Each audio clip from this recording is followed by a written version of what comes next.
Aptitude test higher secondary pass કરવા માટે એક વ્યવસ્થિત રણનીતિ અને સચોટ તૈયારીની જરૂર હોય છે.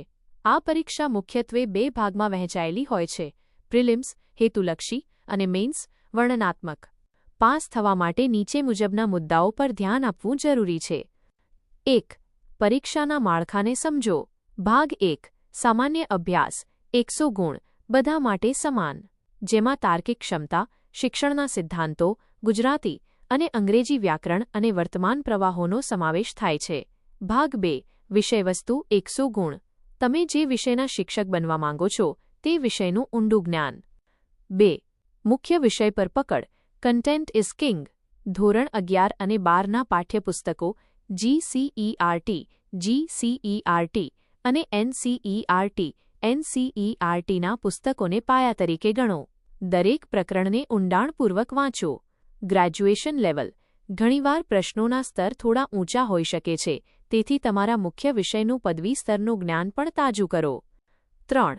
શિક્ષણના સિદ્ધાંતો અને મનોવિજ્ઞાન. BEd ના અભ્યાસક્રમમાં આવતા કેળવણીના સિદ્ધાંતો, મનોવિજ્ઞાન, વર્ગ વ્યવહાર અને મૂલ્યાંકન પદ્ધતિઓ પર ખાસ ભાર આપવો.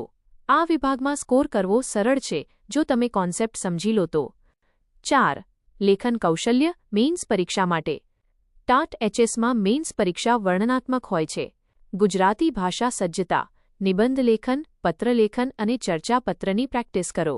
જોડણી અને વ્યાકરણની ભૂલો ન થાય તેનું ધ્યાન રાખો. મુદ્દાસર લખાણ. પ્રશ્નોના જવાબ મુદ્દાસર અને આકર્ષક રીતે લખવાની ટેવ પાડો. 5. સમય વ્યવસ્થાપન અને રિવિઝન. Daily schedule. રોજ 5 થી 6 કલાકનું વાંચન અત્યંત જરૂરી છે. Mock test. જૂના પ્રશ્નપત્રો ઉકેલો અને ટાઈમર સેટ કરીને પેપર લખવાની પ્રેક્ટિસ કરો.